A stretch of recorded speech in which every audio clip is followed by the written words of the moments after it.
Ang number one na advantage po nito ay mas malakas po kasi yung ganitong design sa arangkada.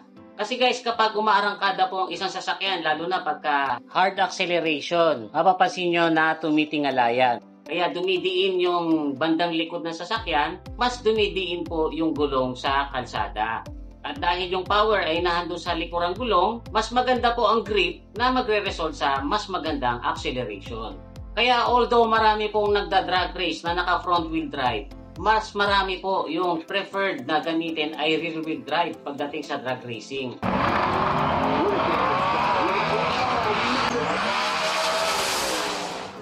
Ang isa pa pong advantage ng naka rear wheel drive ay kakaunti or wala itong torque steer kapag mag-heavy acceleration, na katulad ng ginagawa sa drag racing.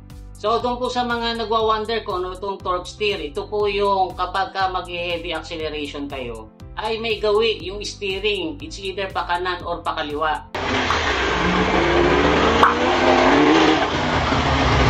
Na madalas na i-experience sa mga front wheel drive. Kasi guys, sa front wheel drive, yung drive shaft na papunta doon sa mga gulong ay hindi magkasing haba at hindi rin magkasing bigat yung sa left at saka sa right. At dahil sa imbalance na yan ay hindi nagiging parehas ang pagkaka-transfer ng power. Kaya ang nangyayari po ay nagkakaroon ng gawi sa hard acceleration. Unlike naman po sa rear wheel drive na ang transmission ay nasa may gitna, ang drive shaft ay nasa gitna din. Pagdating po niyan doon sa differential, pantay na naibibigay yung power sa left and right na gulong sa likuran. Ang isa pa pong advantage ng naka-rear wheel drive ay mas maganda ang weight distribution. Kasi guys, sa front wheel drive, nandun na halos lahat ng mahalagang components ng sasakyan sa may bungad. Nandun ang makina, nandun ang transmission. Wala itong differential sa likod, kaya halos lahat ng bigat ay nasa harapan. Unlike sa rear wheel drive, ang makina ay nasa harapan pagkatapos ang transmission ay nasa gitna. And then may differential sa likod.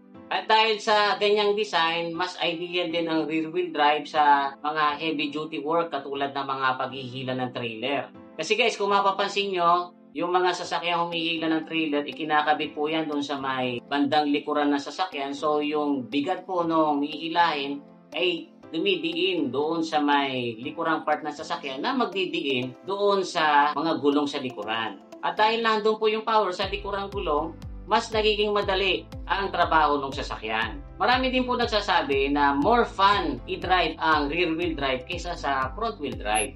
Dahil sa rear wheel drive ay nakakapag-donuts, lalo kung malakas ang makina.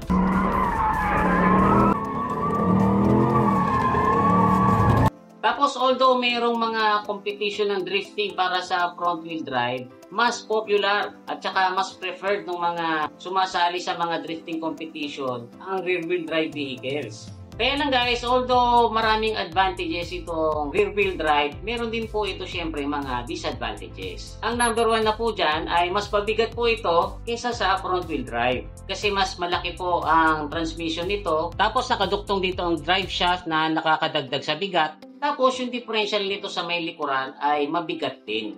Mas mabigat, mas malaki ang fuel consumption. Dagdag din po yan sa presyo ng rear wheel drive vehicle. Kaya karaniwan na mas mahal ito kaysa sa front wheel drive. Ang isa pa pong hassle sa rear wheel drive, gaya nga po ng sabi ko sa inyo kanina, ang transmission nito ay nasa may bandang gitna ng sasakyan. Kapansin-pansin po na nakakasikip po ito sa interior ng sasakyan. At base naman po dun sa mga kwento sa akin ng mga viewers natin sa US, sa Canada, at iba pang bansa na may winter, ay mas mahirap daw gamitin ang rear wheel drive sa mga madudulas na surfaces katulad ng kapag may snow. At ganun din daw sa mga kalsadang magraba or mabuhangin. Mas madali daw kapag front wheel drive. Kasi guys, kapag ka naka front wheel drive, yung bigat ng makina ay dumidiin doon sa harapang gulong.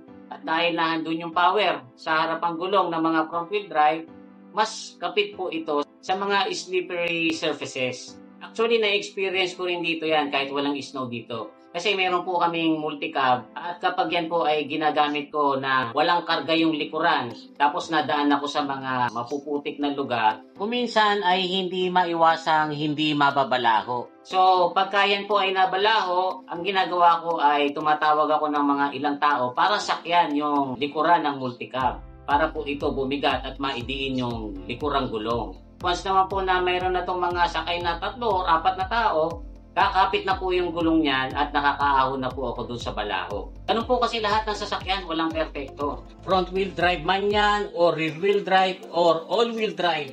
Lahat po yan ay may advantages at disadvantages.